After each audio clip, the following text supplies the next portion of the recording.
পাকিস্তানের সামরিক বাহিনী জানিয়েছে, ঢাকায় J-17 থান্ডার যুদ্ধবিমান বিক্রির সম্ভাব্য চুক্তি নিয়ে পাকিস্তান ও বাংলাদেশের বিমান বাহিনীর প্রধানরা আলোচনা করেছেন।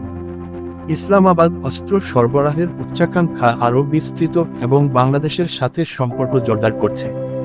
রয়টার্সের প্রতিবেদনে বলা হয়, ইসলামাবাদে এই আলোচনা এমন এক সময়ে অনুষ্ঠিত হচ্ছে যখন পাকিস্তান গত বছরের মে মাসে চিরশত্রু ভারতের সাথে সংঘাতে তার বিমানবাহিনীর সাফল্যকে পুঁজি করে দেখার চেষ্টা করছে।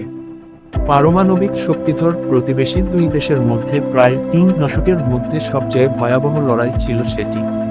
পাকিস্তানের বিমানবাহিনী প্রধান জহির আহমেদ বাবর সিধু এবং বাংলাদেশের বিমানবাহিনী প্রধান হাসান মাহমুদ খান চীনের সাথে যৌথভাবে তৈরি বহুমুখী যুদ্ধ বিমান J-17 থান্ডার কেনার বিষয়ে বিস্তারিত আলোচনা করেছেন বলে পাকিস্তান সেনাবাহিনীর প্রেস উইং জানিয়েছে।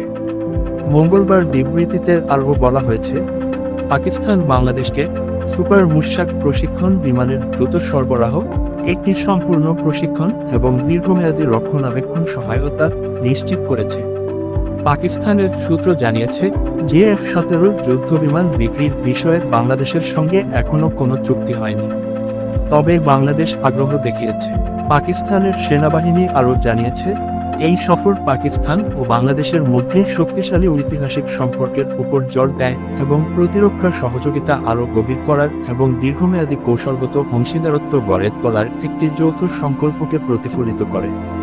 পাকিস্তানের আন্তঃবাহিনী জনসংযোগ পরিদপ্তরের ISPR এক সংবাদ বিজ্ঞপ্তিতে বলা হয়, মঙ্গলবার বাংলাদেশের বিমান বাহিনীর প্রধান air chief marshal Hasan Mahmud Khan ইসলামাবাদে পাকিস্তান বিমান বাহিনীর প্রধান air chief marshal Zahir Ahmed Babar সিধুর সঙ্গে সাক্ষাৎ করেন। এই সফরে বাংলাদেশ বিমান বাহিনী প্রধান একটি উচ্চ পর্যায়ের প্রতিরক্ষা প্রতিনিধি দলের নেতৃত্ব দিচ্ছেন। তাদের মধ্যে বৈঠকের অন্যতম ইস্যু ছিল যুদ্ধবিমান প্রসঙ্গ। J-17 থান্ডার হল চীন ও পাকিস্তান যৌথভাবে তৈরি করা একটি মাল্টিরোল যুদ্ধবিমান। J-17 যুদ্ধবিমানগুলো পাকিস্তানের সামরিক বাহিনীর অস্ত্র উন্নয়ন কর্মসূচির মূল ভিত্তি হয়ে উঠেছে। ইতোমধ্যে বিভিন্ন দেশের সঙ্গে সামরিক চুক্তিতে যুদ্ধবিমানটি অন্তর্ভুক্ত করেছে পাকিস্তান।